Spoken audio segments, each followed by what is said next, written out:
Welcome back to Sprague Homestead. So today I'm going to show you how to make one of these simple rabbit tractors using just a cage, a piece of roofing, and a couple of 2x2 boards. So the most important part of this project is naturally going to be the cage. Now I got these off of Craigslist. They are 24 inches tall, 24 inches deep, and 48 inches long. The nice thing about the 24-inch tall is when they're in the tractor and they're actually on the ground, they're still tall enough I can get down in there and reach the rabbits that are in the back. That's another reason why the 24-inch deep is all the deeper I would go on something like this. With the 30s, it's going to be really hard to reach any further back. But with the big opening in the middle of the 48-inch hole or front, I can reach all the corners in there, be able to get rabbits in and out. Now you can build something bigger than this. The nice thing about the 48-inch cage, especially with the door in the middle, is I can reach all the corners of the cage. I'm only able to put 5 or 6 rabbits in it comfortably, at least in my opinion, comfortably. I could probably put more in there, but I'm limited in my grass, so I don't want to overdo it, so I only want to move these things a couple times during the day. If you've got better grass, a more consistent field, you might want to look at bigger. Again, make sure you're giving yourself ample room to be able to get a hold of the rabbits. That's the worst part of this, especially since we're not able to leave ours out all the time. We have too many predators, and it's just not worth the risk. So I'm taking mine out during the day, putting them in the tractor, picking them up at night, and putting them back in the rabbit barns for safety. Past these, you're going to need some 2x2 boards. They're like $2 a piece at the hardware store. You'll need some screws, and you're going to need some kind of piece of roofing.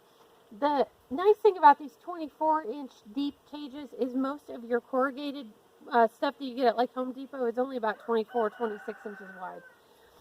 And then you're going to want either some scrap pieces, some 2x3s, whatever you want to use to attach your roofing to the cage. If you've got to make your own cage, I would really lean towards these dimensions, a 24 by 24 by 48. So far, it's worked out really nice to get rabbits in and out, giving them ample room, without so much room that I can't catch them. Now, because of the way we use this tractor, I do recommend if you're building your own to use regular cage wire on the bottom. I know I hear a lot of groaning like, no, they need ground contact. The whole point of this is if you're trying to avoid ground contact in particular. We live in an area with tularemia in the soil. I can't have the rabbits making ground contact, but I am trying to get them out on grass. So the whole point of this is 1, it's easy to move, 2, they can't dig out, and 3, they can't make soil contact. So I would definitely urge you to use the same thing. Now it's a little more difficult for them to get to the grass because of the 1/2 inch by 1 inch wire. I did look at turning it upside down to use the 1 by 1 wire, which is what the rest of this cage is made out of. My concern with it is that if you pick it up during the day to move it, which is what I do a couple of times, you know, if you've got juniors in there, I'm worried about feet going through there and inadvertently hurting somebody. So at least for right now, I'm still doing the 1/2 inch by 1 inch wire. You can make that determination on what you want to do. So now that we've got our cage picked out, and our boards, let's get to building our framework. Okay, so on our 2x2s, and we're going to need 3 of these in 8 foot long. The first thing I'm going to do is I'm going to mark the first 2 that are going to be our side-to-side runners down the 4-foot end of the cage. Now that cage is exactly 4 feet. So what I'm building is a little framework for that cage to sit on top of. So I'm going to mark this at 2 feet from either end. Kind of give myself a guide as to where my cross pieces are going to go. And you're going to do that with both of them.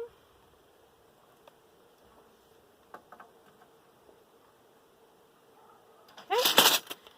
Now with the third 2x2, what we're going to do is we're going to have just 2 cross pieces. Now if you're using a bigger cage, you might find that you need one in the middle.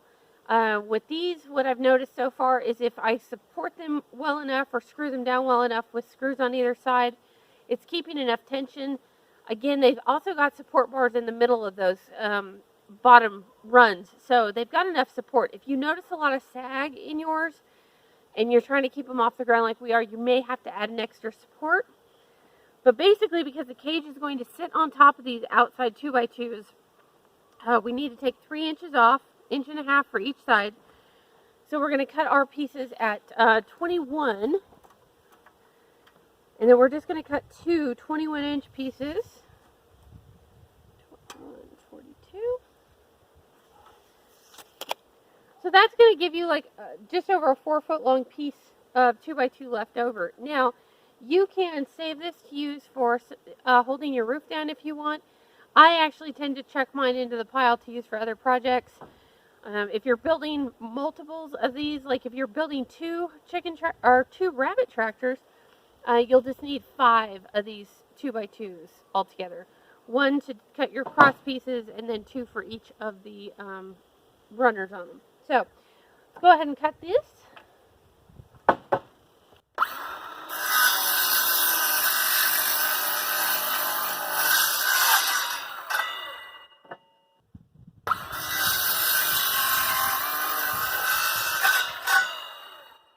Okay, so once those things are cut, we're just going to go ahead and spread this thing out on whatever surface you're using to build it. And I've got kind of a chicken run that I'm working on for another project, and it just so happened to work out great. So that mark we put on last time, or earlier, is going to be the outside of where these things go. So the mark is here, and we want our board here. All we're going to do is secure these things with 1 screw. You do want to try and get as close to the middle as you can get.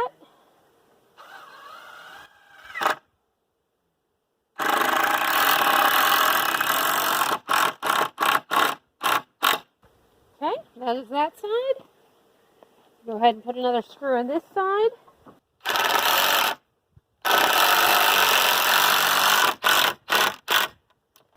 Alright, once that's in, we're going to do the same thing on the other side. Okay, so with our frame done, it kind of looks like a giant H, I guess. Or double-centered H, however you want to look at that. Perfect for the cage. So now we just put the cage on top. Alright, and this one's a little bowed out. Like I said, it's been sitting in a pile for a long time. So once you've kind of got it in the position you want, then you're just going to screw it down to the base. And what we've been using is just some gasketed roofing screws. We've got a million of them floating around from the various projects. And they work out really well because they're nice and wide, and they will hold these things down quite a bit.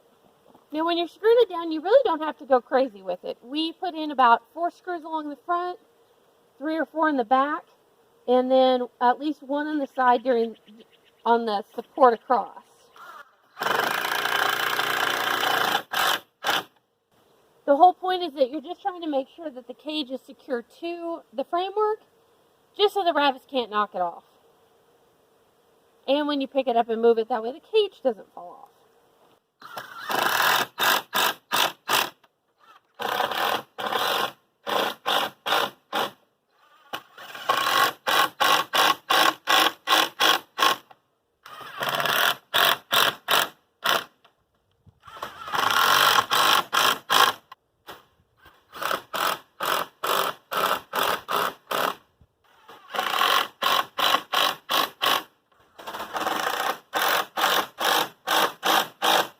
Alright, so as you can see here, we've got some screws in all the way around, and if we tried to take this off, that cage is pretty rock solid. So now we're going to look at putting a roof on it.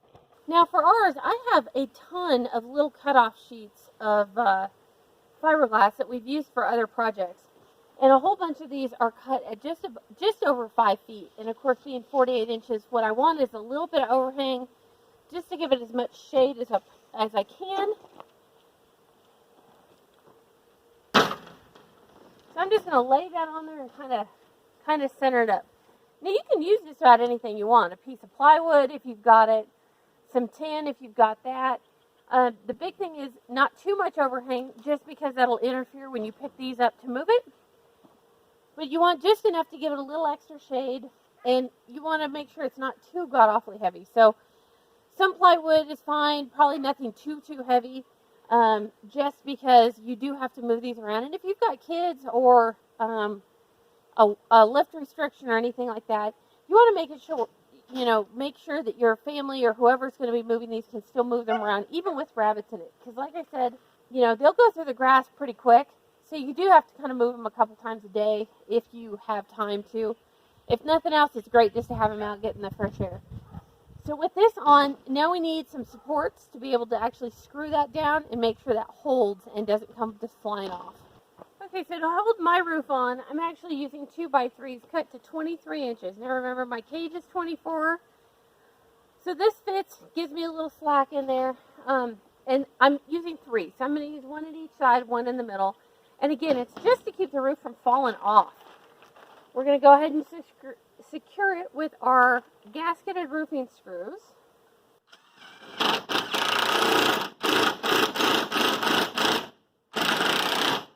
Now remember, we're not exactly looking for perfection here. This isn't supposed to be a work of art. This is about function. So we'll get it on.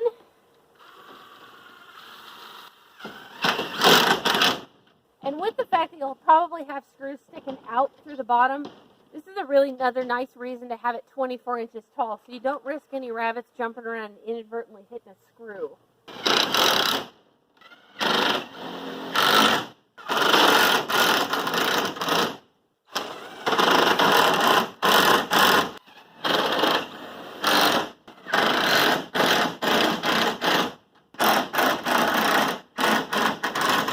So I just put in 3 screws in each row for the supports. That's plenty.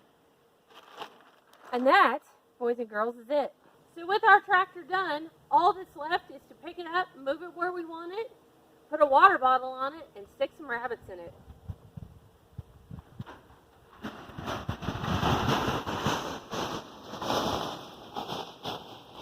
Come here, baby.